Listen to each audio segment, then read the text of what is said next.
WKNJ 90.3 FM, Ustream.tv/channel/radio ER to the streets. We have a very special guest in the house from all the way from Brooklyn, New York. He's a hip-hop legend from the Juice Crew. One of the most... a lyricist who paints pictures with his words. You see the images vividly. He goes by the name of Masta Ace. What's going on, man? How's everything been? Everything's good. I know you've been doing your thing. You're always releasing the hot joints. Always fresh to death. Trying to stay busy, man. Trying to stay busy. Yeah, I know you. Like you said, you did the most recent project is the album with MF Doom. Yeah, M.A. Doom, Son of Yvonne.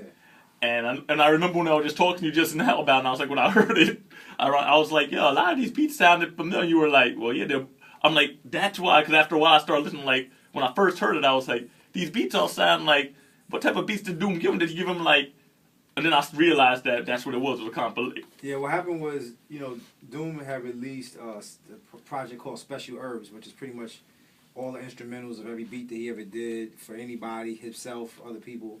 And they just basically compiled those into an instrumental series called Special Herbs. And I got my hands on a few of those instrumentals, about 50 of them, and just driving with them, listening to them. And after a while, I started getting some ideas for records and lyrics, and just started kind of writing some stuff in my head at first. And then it was like maybe a year later that I decided to just go ahead and try to do a actual project off of those beats. And that's pretty much what it was. I mean, I know that a lot of Doom fans was familiar with those beats, but I felt like there were a lot of people that had never heard those beats. Yeah, because it'd be a brand new album for them. And because MF Doom, I'm a fan of MF Doom, but to really be a fan of MF Doom, you have to be a real crate digger. Yeah. That's the sound that he goes for. Yeah. And I think, and with you and your style, I think it meshed very well. It was. I thought it was a good combination. His tracks, my lyrics, and just made a cohesive album with it. Yeah. So now, and then I know you're working on the next step. I know you're trying to do another EMC project, which that first EMC album I thought was very good, by the way. Yeah, thank you. That was a long time ago now, like 08. 08, yeah. Yeah, because I was at the show at the Knitting Factory when you performed there. Then that's the time when I met you and you got off the stage, and I was like, I'm looking for you, man. And you looked at me, and then when I told you the situation, you were like, oh, cool. Yeah. But I remember they did a comparison with the EMC project and the Slaughterhouse album. Right. And when they did the comparisons, who did the comparison? It was a blog. It was a blog that did a comparison. They pinpointed it very They listened to the lyrics, the beats, and everything. They said that even though Slaughterhouse might be the popular group, but they said that if you really listen to it, the EMC album is a better record for the manufacturers because you guys had structure, song concepts, and everyone flowed cohesively. Whereas with the Slaughterhouse record, it was more like 4 MCs who could rap, but everyone was trying to out-rap one another. Yeah, I don't know if those guys, hang together outside of Slaughterhouse.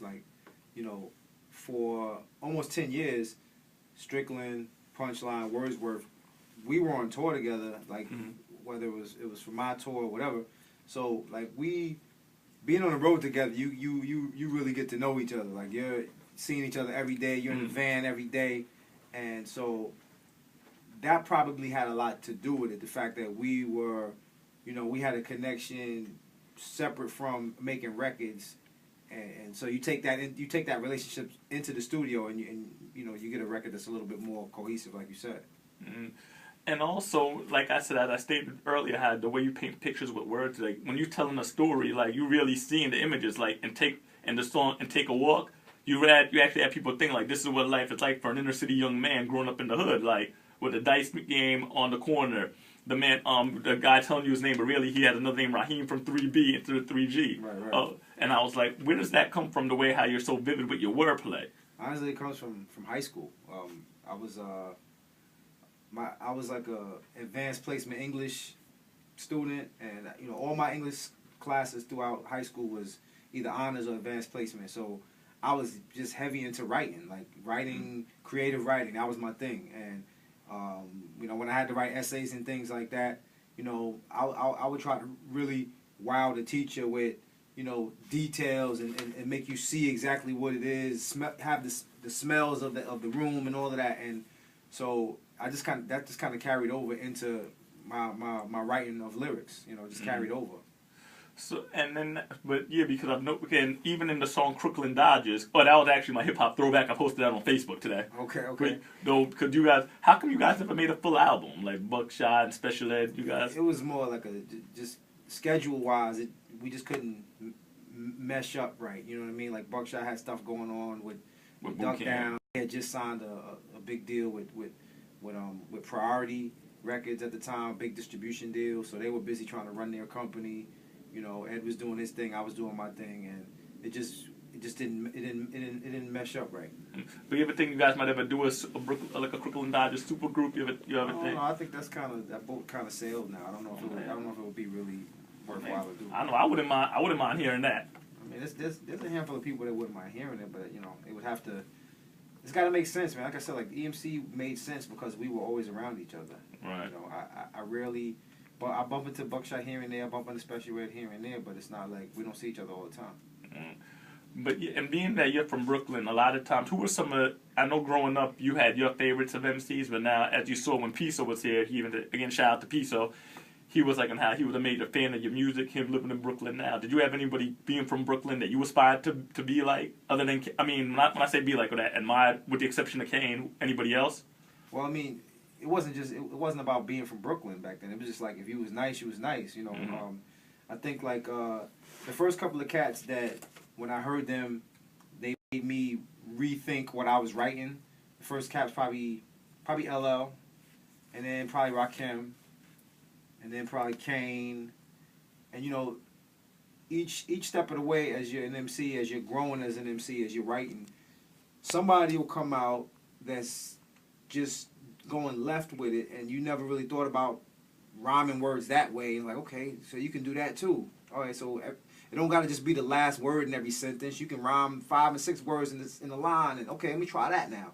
And so we're constantly experimenting with lyrics, with words, with structure, and you know, in those early days, you know, those were kind of like 3 of the guys that when I heard them, I started trying to do different things. LL came out with all these big words, and I was okay.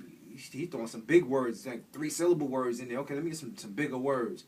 And you know, Rakim came out rhyming, you know, more than one word in a line. I came in the door, said it before, never let the mic magnetize me no more, and that was different. And then Kane came with the, you know, come get some.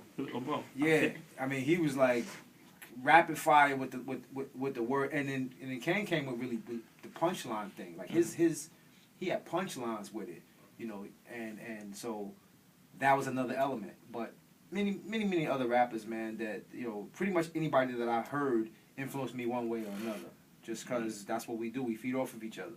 Because even Eminem said like he was Master Ace. Like when he heard you, Eminem even credited you as being just a great lyricist and a dope MC.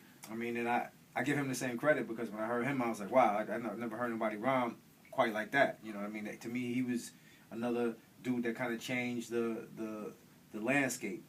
He showed that you could be as lyrical as you wanted to be and still sell a lot of records. Up to that point, you know, we were kind of led to believe that you had to kind of dumb your lyricism down if you wanted to sell records. And, you know, it was kind of a testament to the fact that fans are not dumb. Like, you can be super lyrical and can still rock and still sell records. Mm-hmm. So now, also I know now you're going on tour at the end of the month, and you're going overseas. You're going to some dates in the U.S. and I know you're going to be going overseas. When you go overseas, and you were just telling us backstage on how the fans over there, they really come out and they support hip hop. It's like, cause I know like from somebody like you from last time, you bringing out at an event, you could bring out from 1,000 people to as high as 10,000 people, from what I've been told. Yeah, festivals could be 5,000 up to 35,000 at a festival. And these fans, they go crazy. Some of them can't even speak English well.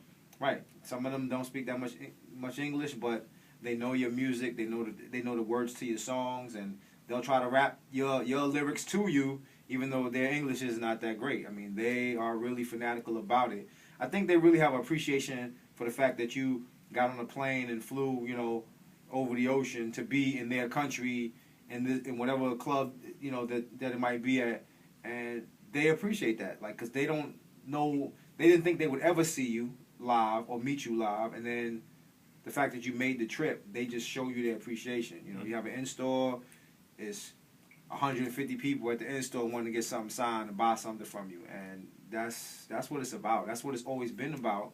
It's just that here in the States, we're a little bit more spoiled now. You know, we have really been driven by commercial radio, commercial video, and, you know, the majors only deal with artists that are selling, you know, millions plus, and it's almost like nobody else exists. And that's the unfortunate part about here in the States. But there is still a fan base of right. That's why a station like, you know, a hip hop show like yours can exist, because there's still a market for. There's still people that want to hear that stuff. Because, and also another thing I want to understand, from what I've been told too, when you go overseas in some of these countries that are very poor and very impoverished, that's another reason as to why the underground, quote unquote, does well. Because from what I understand, in certain parts of like France and even parts of like Berlin, Germany, it's looking like the South Bronx, like how the South Bronx used to look in the '80s, or like East New York and Brooklyn. From what I've been told, and it's not as bad as that, but definitely poverty without a doubt. And because I think that's why they can relate to a lot of the hip hop over here, and especially to minorities when they go over there, because they understand the struggle. Because even Malcolm X, outside of hip hop, Malcolm X, when he made his pilgrimage to Mecca, they told him that we understand what you're going through as a black man in the United States, and we understand and we feel you, and the poverty that your people face. And I think that's another reason why hip hop as a whole underground does so well over there. I mean, they'll never get to see a lot of those kinds of cities. They won't get Lil Wayne in their town. They won't get, you know, Drake in their town. But somebody like myself, like a Ed.O.G., like a Wordsworth, we're going to go to that spot on the corner of their block that holds 300 people, and they're going to squeeze 400 people in there because, wow, somebody from America is actually in our little poor town performing, and we need to be there and see that. And they go and they wild out. Mm-hmm. Yeah, and like as I said, I mean, I'm glad that you stopped by before you go on tour. And I know we got some joints we're gonna play off the Son of Yvonne album with MF Doom. And again, thank you so much for stopping by. You're always. I remember when you were absurd in our birthday party back in 2010. It seemed like it was just yesterday. Yeah, it was like what, 2 years ago. 2 going on 3 years now, wow. But yeah, as I said, I mean, we definitely got to get you out for another performance again sometime, and we'll figure it out. Figure that out. And again, thank you for coming. You're gonna stick around, maybe drop a 16 for us. We'll see if I can figure out a line or two. Play a couple of joints. Let me think about a lyric or two. Thank you again. Ustream.tv/channel Radio Ear to the Streets. Shout out to Masta Ace, a hip hop legend. All Mental DJ Absurd every Monday night, 9 p.m. to midnight.